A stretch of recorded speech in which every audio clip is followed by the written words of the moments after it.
Hello everyone. Today I would like to talk about worship.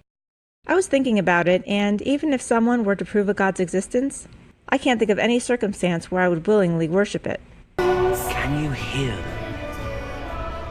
All these people who lived in terror of you and your judgment.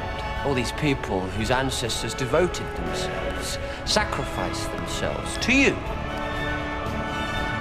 Can you hear them singing?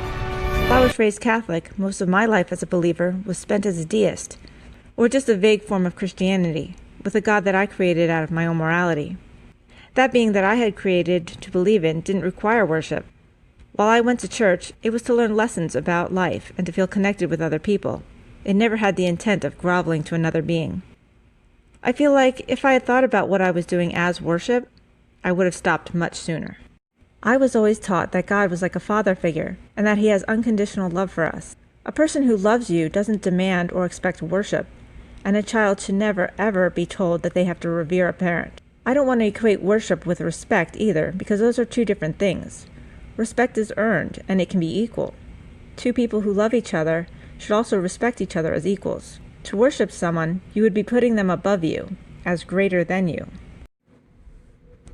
Worse than equating worship with respect are those who conflate worship with a general appreciation for something. When people say that atheists worship science, or that people worship their phones or money or that sort of thing, those things are not the same. I appreciate science and I use my phone and computer quite a bit, but I do not bow to them. I'll gladly trade my phone in for a new one each year and buy a new computer when this one breaks. Enjoying something is not worship. This is a ridiculous claim, so please don't compare these things. It also makes the worship to your God rather pointless if it can be put on the same level as my using my phone, don't you think? So now that we've talked about what worship isn't, let's talk about what it is, and why anyone would want to do it. For the sake of argument, let's say that God created the universe, and therefore he created you. This doesn't inherently require you to give him anything in return, let alone your entire life. This doesn't require you to follow his rules either. God doesn't own you. His giving you life doesn't make you his slave.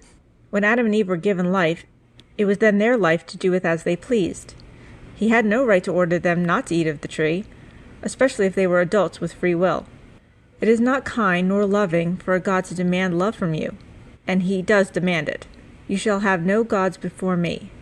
It's a direct order. That's not how people talk who love you. When you love someone, you put them first, and if they love you, they do the same back, making your relationship equal and kind. God doesn't ever put his people first. In the Bible, he demands, and he takes in the form of praise and sacrifice, and what he does give is a pittance.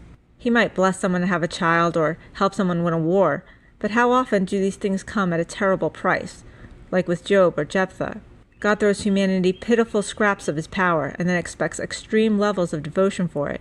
Why not cure all cancer or end all the hunger in the world, and then not ask for anything back in return? I don't personally see Jesus' death on the cross as a kindness, but even if I did agree that it was, it is still given at a cost. You can be saved if you accept the sacrifice, and if you follow the rules set down for you.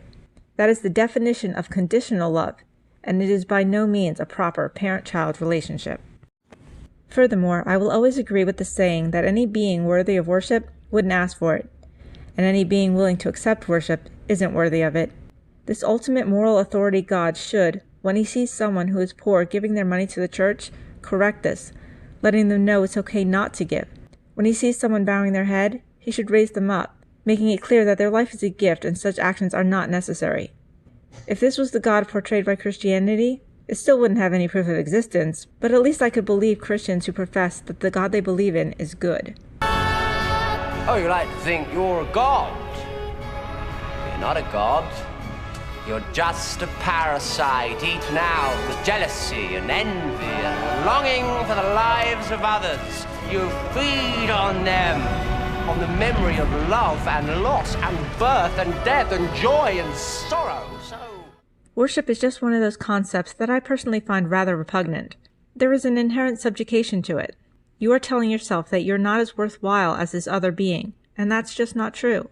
If God exists, you don't have to worship him, and if he doesn't, then you really don't need to. Thanks for watching, and remember, it's okay to be wrong.